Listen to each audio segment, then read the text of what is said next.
Bismillahirrahmanirrahim. Alhamdulillah wa salatu wassalam ala rasulillah wa ala alihi wa sahbihi ajma'in. A few years ago, a man living in Saudi Arabia, he saw a phone number in a dream with a message that take this man to Mecca. He ignored the dream and he went back to sleep. He thought this may be just something, the musings of his mind. A few days later, he saw the same dream with the same phone number saying, phone this man and take him to Mecca. Again, he disregarded it. Over the next few weeks, he saw this dream several times. Written on a piece of paper was that same phone number. It was a mobile number within Saudi Arabia, and with the message or a voice saying to him, phone this man and take him to Mecca. So he picked up the phone and he phoned that number, and a man answered the phone, an Arab man living in Riyadh.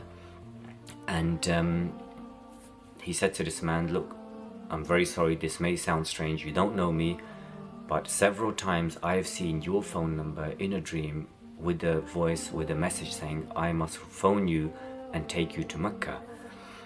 So the man replied, but I can't go to Mecca. I mean, I don't even pray. He said, oh, don't worry about that. Just, I'll take you to Mecca. He said, I don't even know how to pray. I've never prayed in my life. He said, look, I'll teach you. I'll do all of that. Just come. So the man made arrangements. He came to Mecca, and then for a few days he spent there. He prayed. The man taught him how to pray. He took him on Umrah, and after a few days, when they were ready to go back, then the man, as he was leaving the mosque, he thought, well, let me do one more prayer before I go back to my city.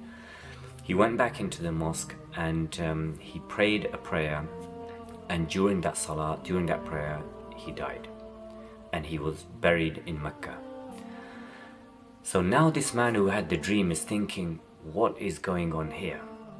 That here is a man, I mean, people pray their entire lifetimes, they beg Allah for them to die in Mecca, or for their death to come after they've done an Umrah, or to die in the mosque of the Masjid al-Haram in Mecca. And here is a man who didn't even pray, who never said a prayer in his life, and yet he has died after Umrah and he's buried in Mecca, and all the people of the mosque prayed their funeral prayer for him. So he decided to go and investigate. So he went to the city of Riyadh and he spoke to his family, his neighbors and people that knew him, and they said he's just a regular guy, because he thought maybe there's a secret, that maybe he did used to pray or recite the Quran, but he didn't want anyone to know. They said no. He said, yeah, dad was this man was a regular man. He never prayed, he never fasted, he never went to the mosque, he just went to work and he just came back. So then this man who had the dream, he thought, okay, maybe there was, he said, was there some secret, was there some good deed or something? Tell us about his character. Did he used to help people, or maybe poor people, maybe gave charity? And they said, no, he's just an ordinary regular guy. Then one of them said, actually, he had a neighbor who died a few years ago. And this man, every time he would go to the shops to buy toys for his own children, he would also buy them for the children of that man, of that neighbor who died.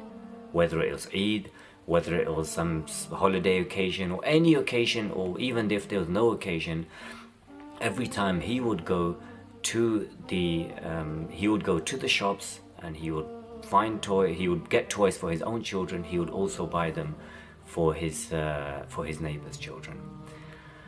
Perhaps you are that person. Perhaps you are that man or that woman who does not consider himself or herself close to Allah subhanahu wa ta'ala. Perhaps you don't pray. Perhaps you've never prayed in your life. Perhaps you don't consider yourself religious or close to Allah. But there is some secret good deed that you are doing that makes you beloved to Allah subhanahu wa ta'ala.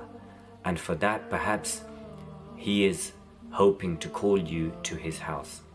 Because we do not choose to go to the house of Allah. It's not money that takes you to the house of Allah or that takes you to Hajj. It is an invitation from Allah. Just like you do not invite into your house someone who you do not wish to invite, in the same way, Allah subhanahu wa ta'ala does not invite to His house who He does not wish to invite. Inshallah, this year I will be making my first Hajj in 16 years. I will be going with Quba travel from London, and I would like to invite you to join me. Inshallah, on this trip, I will be sharing more stories like the one that you just heard from my life and from my travels. I will be sharing stories of miracles that I personally witnessed that came true, dreams that I had that came true, and stories of hope after despair, of people who are living in the depths of despair, and they prayed to Allah subhanahu wa ta'ala and He answered their du'as, and they came true, and Allah subhanahu wa ta'ala gave them hope after that.